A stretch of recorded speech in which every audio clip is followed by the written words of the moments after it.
Hey guys, it's Nick, and in this video, I want to talk about what's going on with coal. Now, a few years back, all the experts said coal was going away. We're going to stop using it. All the coal miners in West Virginia are going to lose their jobs. They need to go on to something else, learn to code, whatever. And you have all these countries pledging to stop making new coal power plants and to stop using coal by 2030, 2050, whatever. So I'm going to go back a few years and see what the expert consensus was on coal back then. And I'm going to look at what the new reality is right now today. Everybody knows coal is the dirtiest fuel, but I'm going to talk about the dirty secret of these so-called clean renewables like solar and wind. And did the push for renewables go too far, too fast, and cause this spike in energy and the resulting shortages and the potential people that are going to freeze this winter in Europe and other places because of these high prices? I don't know when this article was written, but it's about coal phase out in the EU, and they show how easy it is with this simple little graphic. 25% by 2020, 72 by 2025, and 100% by 2031. It's just that easy, folks. And here, 2017, the end of coal, EU energy companies pledged no new plants from 2020. Here, 2016, the end of coal-fired growth in China. Ain't that great? Here's a little foreshadowing. 2016, the end of coal. Good riddance or dangerous gamble? At least somebody had an inkling of what might happen. Even as recent as 2019, coal. Is this the beginning of the end? 2020, the end of coal, why investors aren't buying the myth of the industry's renaissance. And even as recent as August 13, 2021, the end of coal is coming sooner than you think. And in 2016, they said Trump won't bring coal jobs back to West Virginia. And now, October 6, 2021, U.S. coal mines are running out of miners just as demand booms. Workers wanted, miners offered $100K per year as coal prices soar. Damn it, coal's back. U.S. coal-fired output will increase 22% in 2021. It's the first increase since 2014. U.S. coal production is up sharply after hitting a 50-year low last year. Soaring gas prices prompt European utility companies to go back to coal. Yeah, but that little graphic told me that they were going to be 100% done by like 2030 or something.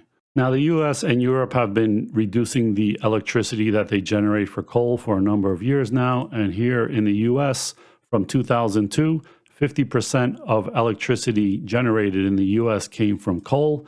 Now, in 2018, the latest number, it's down to 27.5. So 23 percentage points drop. So did we really reduce the coal use and the pollution it generates, or did we just transfer it over to China along with our factories and add the additional pollutant of having to ship those goods back to us after they produce them in China and send them back to the US for us to consume? So let's get an idea of how dirty coal is compared to other forms of energy. So this is the pounds of CO2 emitted per million BTU of energy. And the different kinds of coal here, and the dirtiest is 229, and that's about 40% higher than diesel fuel and heating oil, and it's almost double natural gas. So yeah, it's definitely dirtier than heating oil and natural gas and propane. So let's look at how much energy is actually produced by coal over the years. And this chart is in how many thousands of terajoules produced per year. And so back in 2000, the number was around 100,000 terajoules. And while the US in blue and the EU in yellow has reduced their usage of coal, the rest of the world has brought it up to almost new highs here, around 150,000 terajoules. So coal is not going away anytime soon, no matter what the people try to tell you. And here's a look at the world electricity generation mix by fuel. And you'll notice that coal here is the largest use by far for electricity generation. So for all the talk that coal-generated power plants are going away, here's a look at all the coal-generated plants that were built in the last 20 years. And the majority of the power is being produced in plants that are 0 to 9 years old. And here's a look at how many megawatts of electricity are being produced each year by new coal power plants versus how much megawatts of electricity are being retired by closed coal power plants each year, you see this number far outpaces this number. Now, the Global Carbon Project wants to reduce the rise in temperatures to only 1.5 degrees Celsius. I don't know how they came up with that number, but to do that, these are the scenarios of how much you would have to cut coal, oil, and gas to get to this mythical number. And coal production would have to drop by 4/5 or 80% from where it is now by 2030. Now, let me just say that I would like to get my energy from the sun and the wind, but it has to be competitive with the other forms of energy. And it can't cause shortages or blackouts or cause me to freeze in the winter when the sun doesn't shine or the wind doesn't blow. So despite what the experts are telling you, that's why coal is still so widely used all over the world. It stores a lot of energy, it's cheap, or at least it was until recently. It's easy to transport and it's easy to store, unlike gas, solar, and wind. And so many utilities use it as backup power because it's very easy to start up, unlike a nuclear power that's offline. To start it up takes a while. Coal, you can just start it right up. So that brings us to the dirty little secret of solar and wind. Because battery technology is way too expensive to store them, you always need a backup plant for the energy that you're getting from them. So how much energy do you need to back up wind and solar for when the wind's not blowing and the sun's not shining? You pretty much need 100% backup. And as I'll show in a minute, the times when the wind doesn't blow and the sun doesn't shine is usually at the peak extremes of very cold and very hot weather. And that's when people need electricity the most. So here's an article called "It Takes Big Energy to Back Up Little Wind and Solar." And this is just from March 2021. So here he says, power system design can be extremely complex, but one simple number is painfully obvious. At least it's painful to advocates of wind and solar power, which may be why we never hear about it. Why it too often gets deliberately hidden from view. It's a big, bad number. And he calls it the minimum backup requirement for wind and solar, or MBR.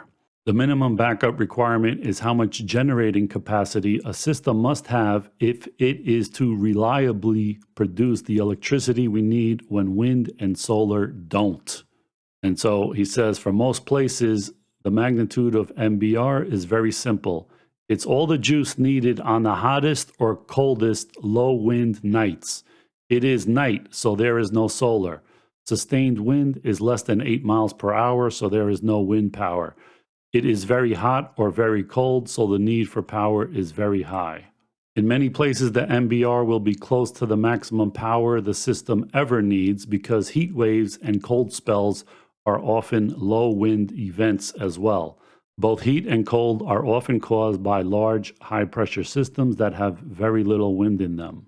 During heat waves, it may be a bit hotter during the day, but not that much. During cold spells, it is often coldest at night when people need power the most so they don't freeze to death in the dark. Think Texas. So peak demand is a good approximation for the backup requirement. And actually, it's a bit bigger than that because there has to be a margin of safety for reserve capacity, and that's to account for something not working as and when it should. And so 15% is a typical reserve in American systems. This makes the MBR something like 115% of peak demand. And so, although we're told that wind and solar are cheaper than coal, gas, and nuclear, that does not include the MBR for wind and solar. What is relatively cheap for wind and solar is the cost to produce a unit of electricity under optimal conditions. What we really need to talk about has to reflect the need to add reliable backup energy to give people the power they need when they need it. This total cost makes wind and solar very expensive. So since solar or wind has to be backed up 100 to 115% by coal or natural gas, it's a little bit like driving a Tesla while towing a RAV4 with a full tank of gas behind you everywhere you go in case your electric battery runs out. So that's kind of an oversimplification of how these energy prices got so crazy in the last few months.